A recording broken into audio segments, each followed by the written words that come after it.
हे friends, क्या आप जानना चाहते हो कि इक्विटी शेयर्स और प्रेफरेंस शेयर्स क्या होता है, उसके फीचर्स, उसके यूज़फुल कहाँ हमें ज़रूरत पड़ती है।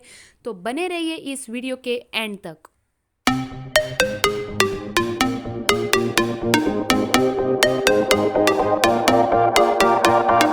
हेलो फ्रेंड्स, तो कैसे हो आप लोग। चलो स्टार्ट करते हैं with chapter 2 sources of corporate finance. So जैसे कि हमने इसके प्रीवियस में most of the part cover up किया था, आज हम पढ़ेंगे अपना इक्विटी और प्रेफरेंस। इक्विटी और प्रेफरेंस चालू करने से पहले मैं आपको इसका बेसिक बता दूँ कि ये दोनों टाइप्स होते हैं शेयर्स के। इस दोनों के फ़ायदे भी है और नुकसान भी है। अब वो क्या है वो हम डिटेल में अभी बात करेंगे एकदम इंटरेस्टिंग के साथ। दैट इज़ फर्स्ट पॉइंट है equity shares also known as ordinary, आपको ऑब्जेक्टिव्स में भी आ सकता है। ऑर्डिनरी शेयर्स भी बोलते हैं, इक्विटी शेयर्स को ऑर्डिनरी शेयर्स भी कहा जाता है।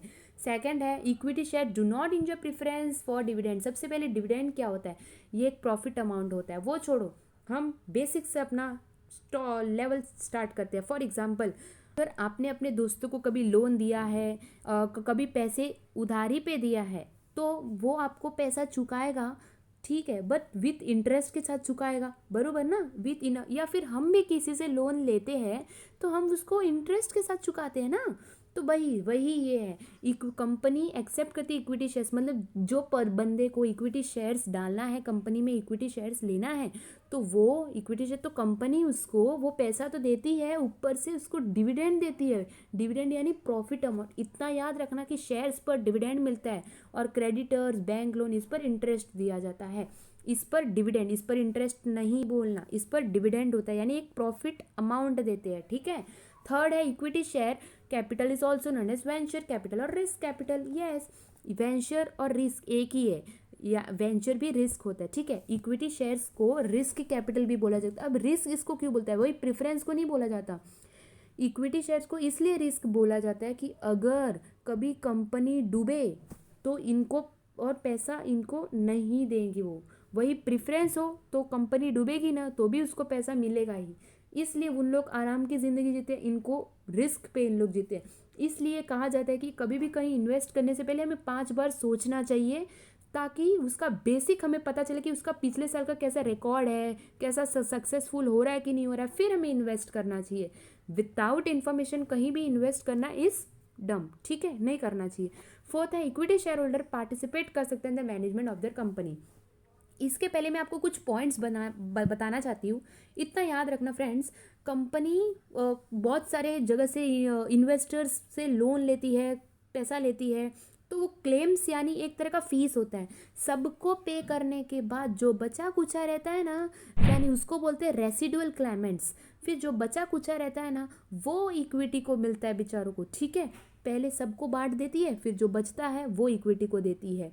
अगर इन केस इफ़ कंपनी अच्छा खासा फाइनेंशियल रिवॉर्ड कमा रही है, अच्छा खासा प्रॉफिट में है, तो इक्विटी शेयर के तो मज़े ही मज़े, तो उनको पैसा मिलेगा ही।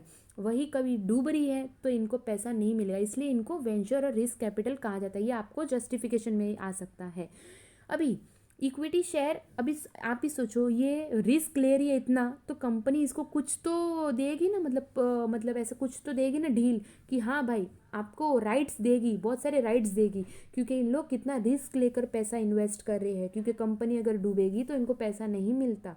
और इसलिए इनको राइट्स अच्छा खासा है, इसलिए इनको ओनर्स भी खा सकता है। इन लोग को मैं मतलब कंपनी के एकदम अच्छे रियल ओनर्स होते हैं, क्योंकि इन लोग इतना रिस्क लेकर उठाते हैं, ठीक है। इक्विटी शेयर होल्डर जो होते हैं ना, वो पार्टिसिपेट कर सकते हैं in the management of the company के कोई भी काम में। इन लोग पार्टिसिपेट कर सकते हैं, जनरल मीटिंग अटेंड कर सकते हैं, वोटिंग भी कर सकते हैं। वही ये सब प्रेफरेंस नहीं कर सकता। वो लोग क्या करते हैं, फिक्स रेट ऑफ डिविडेंड लेकर चुपचाप निकल पड़ते हैं, ऐसा, ठीक है। इनका ऐसा नहीं है, इसलिए इनको रियल ओनर्स भी कहा जाता है, इसलिए ये जस्टिफिकेशन में भी आ सकता है।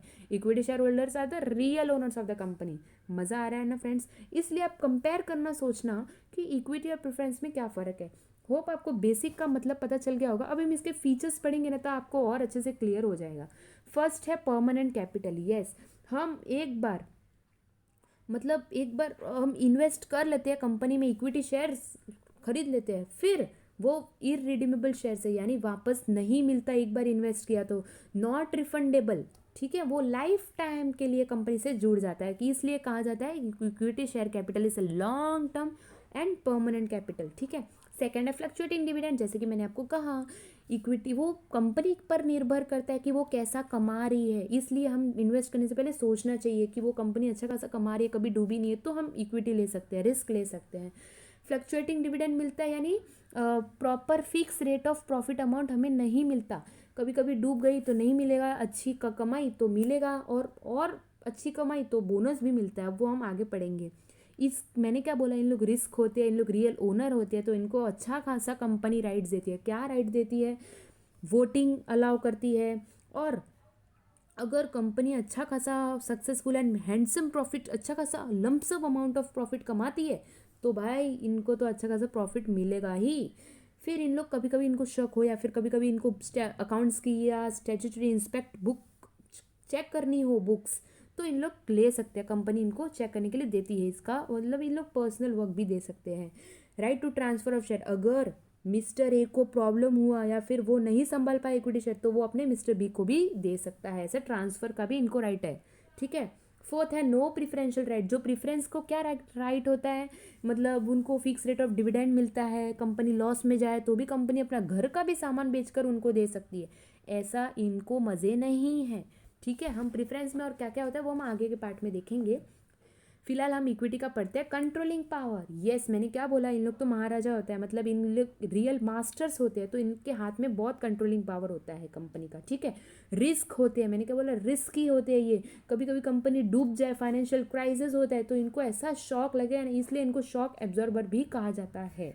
रेसिडुअल क्लाइमेंट्स, यानी बचे हुए, मैंने क्या बोला, बचा हुआ पैसा, पहले हम जैसे कि हमारे घर पे क्या होता है, पहले हम सब मतलब सबको बांट देते हैं ना, जो भी हम दूध या फिर कुछ वेजिटेबल्स, अदरवाइज कुछ ऐसे हमारा कहीं पर पेंडिंग है पैसा, तो हम सबको बांट देते हैं, फिर जो बचता है वो इस कंपनी में क्या होता है, जो बचा हुआ है वो फिर इक्विटी को देता है। पहले सबको कंपनी ने जहाँ जहाँ से लोन लिया है, क्रेडिटर्स, बैंक्स, फिर जहाँ जहाँ से सबको देने के बाद जो बचा है वो इनको देते हैं, रेसिडुअल क्लाइमेट्स, यानी बचा हुआ फेस।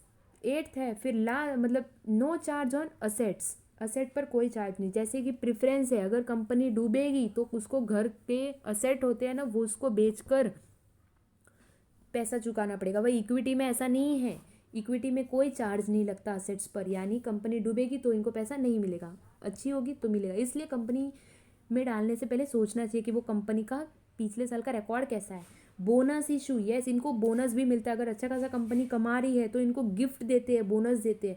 राइट इशू क्या होता है? राइट इशू मतलब कंपनी से, इक्विटी शेयर वाले कंपनी से जुड़ जाते हैं, एक घर का व्यवहार बन जाता है, तो कंपनी को अगर कभी भी पैसे की ज़रूरत पड़े तो पहले वो किसको इनविटेशन देगी, कि जो एग्जिस्टिंग है इक्विटी शेयर होल्डर की, भाई आपको, मेरे को हमारे कंपनी को फंड चाहिए, क्या आप इन्वेस्ट करना चाहोगे, जो पहले से है एग्जिस्टिंग उनको ऑफर करेगी कि आपको चाहिए तो आप लो।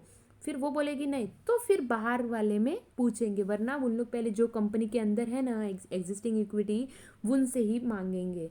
फिर है फेस वैल्यू, अभी इतना रिस्की है, कितना रिस्की है, और अगर ज़्यादा कमा ले तो ज़्यादा पैसा देना पड़ता है, इसलिए इनका फेस वैल्यू कम रहता है, दैट इज़ ₹10 पर शेयर या ₹1 पर शेयर, इतना ही। मार्केट वैल्यू क्या होता है? अगर कंपनी अच्छा खासा प्रॉफिट अर्न कर रही है तो इनका मार्केट वैल्यू बढ़ेगा, कंपनी लॉस में है तो मार्केट वैल्यू कम होगा। ये डिमांड कैसा है, सप्लाई कैसा है पर निर्भर करता है। ठीक है।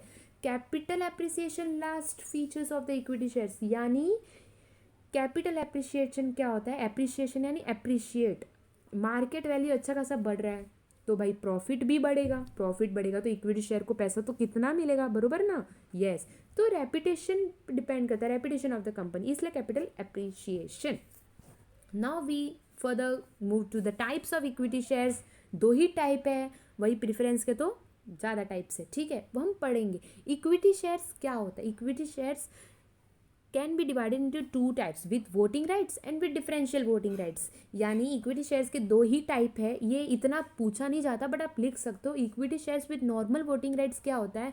Voting right of such equity, जो इक्विटी वाले हैं जिन्होंने इक्विटी शेयर खरीदा, इक्विटी होल्डर है, वो उनको डिपेंड करता है, यूज इन प्रोपोर्शन, जिसने जितना ज़्यादा शेयर, मिस्टर ए ने 5 शेयर खरीदा है, मिस्टर सी ने 100, मिस्टर डी ने 1000, तो कितना शेयर खरीदा है? 500।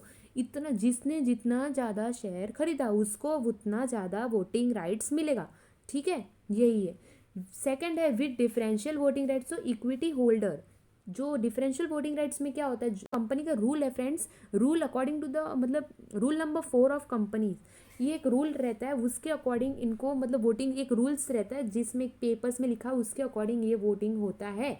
इसमें क्या होता है मतलब ये जिसको ज़्यादा डिविडेंड मिला है, वोटिंग मिला है, उसके ऊपर डिपेंड करता है। और फर्स्ट वाला क्या है, जिसने ज़्यादा शेयर खरीदा है उसको उतना ज़्यादा वोटिंग मिलेगा। इसने 100 तो उसको 100 ज़्यादा, इसने 200 तो इसको उससे भी ज़्यादा।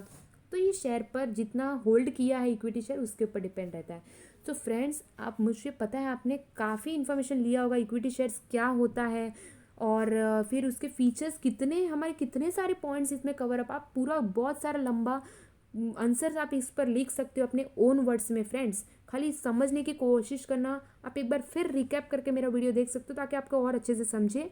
फ्रेंड्स, कहीं भी इन्वेस्ट करने से पहले आपको 5 से 6 बार सोचना चाहिए, तो आप इक्विटी शेयर आराम से ले सकते हो कि वो कंपनी कैसा फाइनेंशियल वायबल है, तो आप इन्वेस्ट कर सकते हो। ठीक है, विदाउट सर्चिंग आप इन्वेस्ट करोगे तो आप बहुत जो आपने रिस्क लिया है वो आपको डुबा देगा, तो ऐसा ना करना। जैसे कि आज इक्विटी का हमने पूरा कॉन्सेप्ट ही क्लियर कर दिया। नेक्स्ट वीडियो में मिलते हैं अपने न्यू इंटरेस्टिंग प्रेफरेंस शेयर्स के साथ।